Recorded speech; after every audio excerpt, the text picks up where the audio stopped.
ठाकरे यांना की त्यांनी आपलं मनोगत व्यक्त करावं.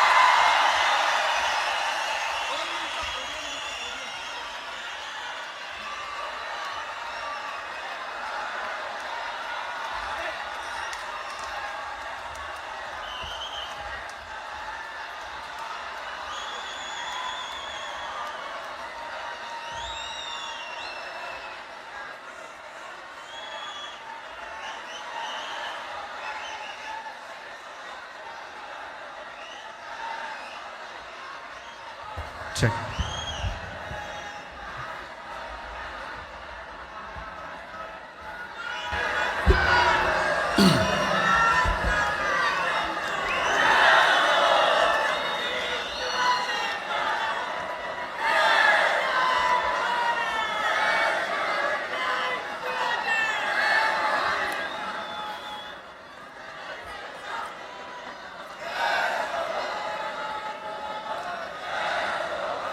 सन्माननीय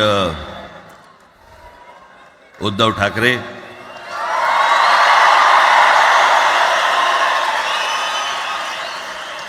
आणि माझ्या जमलेल्या सर्व तमाम मराठी बांधवांनो, भगिनींनो आणि मातांनो,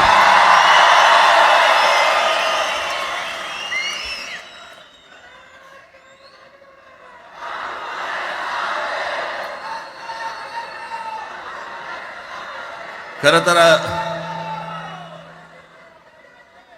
दोघांची भाषणं संपली ना की एकत्र आरोळ्या ठोका.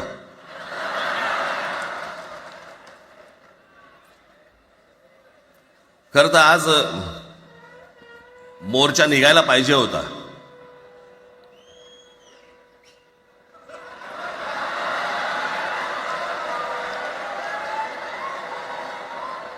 तोंडानेच आहे ना.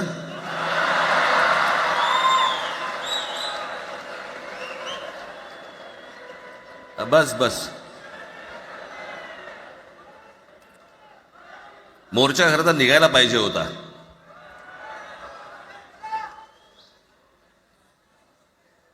मराठी माणूस कसा सर्व बाजूने एकवटतो याचं एक चित्र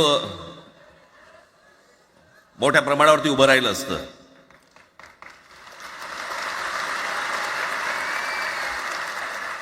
पण नुसत्या मोर्चाच्या चर्चेनेच माघार घ्यावी लागली.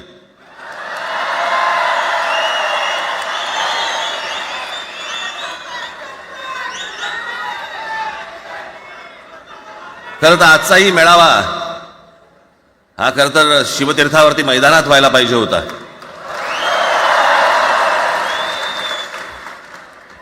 मैदान ओसंडून वाहिलं असतं अख्खं.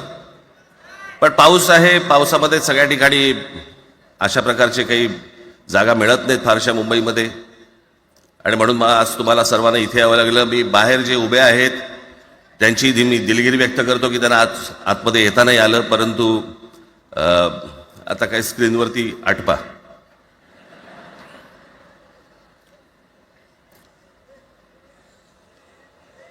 मी माझ्या मुलाखतीमध्ये एक म्हटलं होतं की ज्याच्यातनं या सगळ्या गोष्टी खरं तर सुरू झाल्या, आणि मी असं म्हटलं होतं की कोणत्याही वादापेक्षा आणि कुठच्याही भांडणापेक्षा महाराष्ट्र मोठा आहे.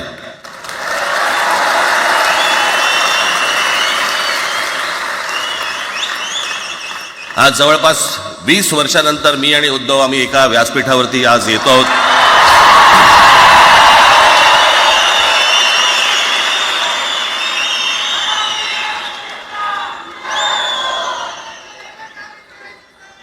जे माननीय बाळासाहेबांना जमलं नाही, जे अनेकांना जमलं नाही, आम्हाला दोघांना एकत्र आणायचं, ते देवेंद्र फडणवीसला जमलं.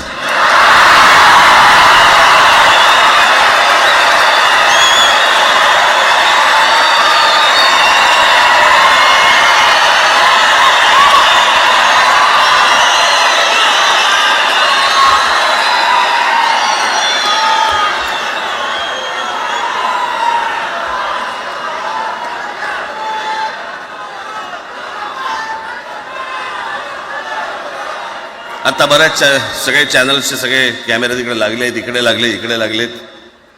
आता संध्याकाळी सगळं सुरू होईल. आता काय वाटतं, काय दोघांची बॉडी लँग्वेज कशी होती?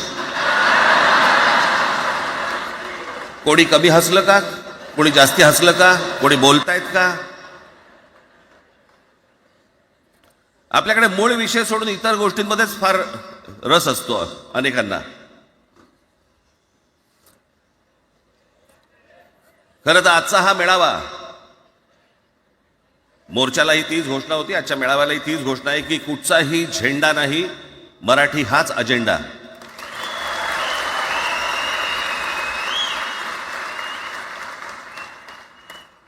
माझ्या मराठीकडे, माझ्या महाराष्ट्राकडे वेडा वाकड्या नजरेने पाहायचं नाही कोणी.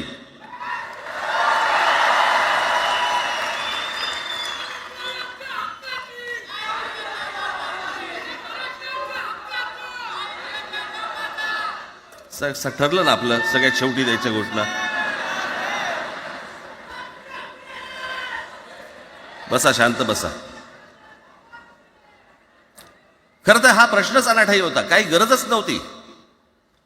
हे कुठून अचानक हिंदीचं आलं मला काही कळलं नाही मला.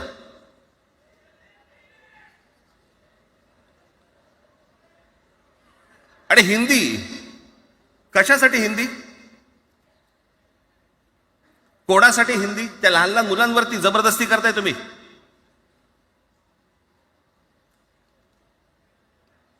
कोणाला विचारायचं नाही, शिक्षण तज्ज्ञांना काही विचारायचं नाही, कोणाला काही विचारायचं नाही. बस आमची सत्ता आहे, आमच्याकडे बहुमत आहे, आम्ही लादणार.